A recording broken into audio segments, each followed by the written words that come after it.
Hello all welcome back to my YouTube channel. അപ്പം കുറേ നാളായി ഞാൻ വീഡിയോസും കാര്യങ്ങളൊക്കെ ചെയ്തിട്ട് ഒരുപാട് പേര് ഇപ്പോൾ തിരക്കി ഇങ്ങനെ എന്ത് പറ്റി വീഡിയോസൊന്നും ഇടാത്തതെന്ന്. അത് കേട്ടപ്പോൾ ഒരുപാട് സന്തോഷം. ഇനി തൊട്ട് റെഗുലറായിട്ട് വീഡിയോസ് ഇടുന്നതായിരിക്കും. അപ്പോൾ ഞങ്ങൾ ഈ ഒരുങ്ങി പോകുന്നത് വേറെ എങ്ങുമല്ല, നീണ്ടരയിലോട്ടാണ്. ഞാൻ ഈ ഫോട്ടോസൊക്കെ എടുക്കുന്നുണ്ടപ്പോൾ പൊന്നൂസിനൊരാഗ്രഹം അവൾക്ക് ഫോട്ടോ എടുക്കണമെന്ന്. അങ്ങനെ വന്ന് ഫോട്ടോ എടുക്കുകയാണ്, അല്ലാതെ ഫോണിൽ കളിക്കുകയല്ല. ഇപ്പം നീണ്ടാരെ പോകുന്നത് വേറെ ഒന്നുമല്ല, എൻ്റെ വീഡിയോസ് കാണുന്ന ആൾക്കാരാണെങ്കിൽ അവർക്ക് അതിൻ്റെ അപ്പച്ചനെ അറിയായിരിക്കും. എൻ്റെ മമ്മിയുടെ പപ്പായാണ്. അപ്പം അപ്പച്ചൻ്റെ അമ്മയുടെയും പപ്പായുടെയും സഹോദരങ്ങളുടെയും ചരമവാർഷികമാണ്.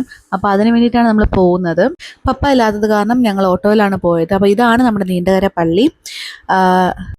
ഞങ്ങൾ നേരത്തെയാണ് വന്നത്, കാരണം മോളെയും കൊണ്ട് ഒരുപാട് ലേറ്റ് ആക്കണ്ടെന്ന് വിചാരിച്ചിട്ട് ഞങ്ങൾ നല്ല നേരത്തെയാണ് വന്നത്. അപ്പോൾ ഞങ്ങൾ വന്ന സമയത്ത് പള്ളിയിൽ ആരും ഇല്ലായിരുന്നു, അതുകൊണ്ട് കുറച്ച് വീഡിയോസൊക്കെ എടുക്കാൻ പറ്റി. ഇത് എൻ്റെ കസിൻസാണ്. പിഞ്ചി പിന്നെ നിങ്ങൾക്ക് എല്ലാവർക്കും അറിയാവുന്നതാണല്ലോ. അപ്പോൾ ഇവർ രണ്ടും എൻ്റെ കസിൻസാണ്. കുറേ നാളിന് ശേഷമാണ് എല്ലാവരെയും കാണുന്നത്. അതിൻ്റെ ഒരു സന്തോഷം ഉണ്ടായിരുന്നു. കാരണം നമ്മളിത് കണക്ക് എന്തെങ്കിലും ഫംഗ്ഷനൊക്കെ ഒത്തുകൂടുമ്പോഴാണ് കാണാൻ പറ്റുന്നത്. പിന്നെ ഇപ്പം ഒരുപാട് നാളായി, എനിക്ക് തോന്നുന്നു ഒരുപാട് വർഷമായി ഇപ്പോൾ എല്ലാവരും പരസ്പരം അങ്ങോട്ടും ഇങ്ങോട്ടും കണ്ടിട്ട്. അപ്പോൾ പിന്നെ അറിയാമല്ലോ, ഇത്രയും നാളും കാണാതിരുന്ന ആൾക്കാർ ഇപ്പോൾ കാണുമ്പം ഒരുപാട് വിശേഷങ്ങൾ പരസ്പരം അങ്ങോട്ടും ഇങ്ങോട്ടും പറയാനുണ്ടായിരിക്കും. വെളിയിൽ ഭയങ്കര ചൂടായത് കാരണം ഞങ്ങൾ കുറച്ചു നേരം അകത്തിരുന്ന് സംസാരിക്കാമെന്ന് വിചാരിച്ചു. വെളിയിലാണ് പന്തലിട്ടത്. കുറച്ച് കഴിഞ്ഞപ്പോഴത്തേന് പള്ളി അടയ്ക്കണമെന്നുള്ളത് കൊണ്ട് ഞങ്ങൾ പിന്നെ വെളിയിലോട്ടിറങ്ങി ആൾക്കാർ കഴിച്ചു തീർന്നവർ അവിടെ തന്നെ വെയിറ്റ് ചെയ്തിരുന്നു. നോമ്പുകാല സമയമായത് കാരണം നമ്മൾ സദ്യയായിരുന്നു അന്നത്തെ ഫുഡ്.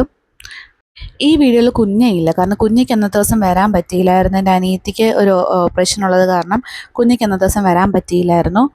ഞാൻ നേരത്തെ പറഞ്ഞ കണക്ക് എല്ലാവരെയും കുറേ നാളിന് ശേഷം കണ്ടത് കാരണം നമുക്ക് ഒരുപാട് കാര്യങ്ങൾ സംസാരിക്കേണ്ടായിരുന്നു.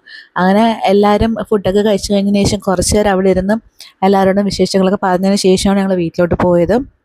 അതുമാത്രമല്ല, വീട്ടിൽ ഞങ്ങൾക്ക് നേരത്തെ ചെല്ലേണ്ട ആവശ്യം ഉണ്ടായിരുന്നു, കാരണം ഇന്ന് അവിടെ കുരിശിൻ്റെ വഴി ഉണ്ടായിരുന്നു. അപ്പം നമ്മൾ നേരത്തെ വീട്ടിൽ വന്ന് എല്ലാം ഒന്ന് റെഡിയാക്കി വെക്കാനുണ്ടായിരുന്നു. സോ അതുകൊണ്ട് ഞങ്ങൾ നേരത്തെ വന്നു. വരുന്ന വഴിക്ക് തന്നെ പൊന്നൂസ് നല്ല ഉറക്കമായിരുന്നു. പിന്നെ തിരിച്ച് വീട്ടിൽ വന്ന് ഫ്രഷ് ആയതിനു ശേഷം കുരിശിൻ്റെ വഴിക്കുള്ള തയ്യാറെടുപ്പുകളായിരുന്നു. പൊന്നൂസിനെ നേരത്തെ റെഡിയാക്കിയിട്ട് അവളുടെ ചേട്ടന്മാരോട് അങ്ങ് വിട്ടേത്. അവരെ കണ്ടു കഴിയുമ്പോൾ പൊന്നൂസിന് ഭയങ്കര സന്തോഷമാണ്. കാരണം അവിടെ വർക്കലയിൽ മോൾ ഒറ്റയ്ക്കല്ലേ, അപ്പം ഇവിടെ വന്ന് കഴിയുമ്പോഴത്തേനും അവന്മാരുടെ കൂടെ കളിക്കാനൊക്കെ ഭയങ്കര ഇഷ്ടമാണ് മോൾക്ക്. അപ്പം ഞങ്ങളും എല്ലാം ഓരോ കാര്യങ്ങളൊക്കെ ചെയ്തിട്ട് റെഡിയായിട്ട് നിൽക്കുകയാണ്. അപ്പം ഇന്നത്തേക്ക് ഇത്രയും വിശേഷങ്ങളൊക്കെയേ ഉള്ളൂ. ഇനി ബാക്കി വിശേഷങ്ങളും കാര്യങ്ങളൊക്കെ അടുത്ത വീഡിയോയിൽ കാണാം. Okay then bye. എൻ്റെ ചാനൽ ആദ്യമായിട്ട് കാണുന്ന ഒരാളാണെങ്കിൽ സബ്സ്ക്രൈബ് ചെയ്യാൻ മറക്കല്ലേ.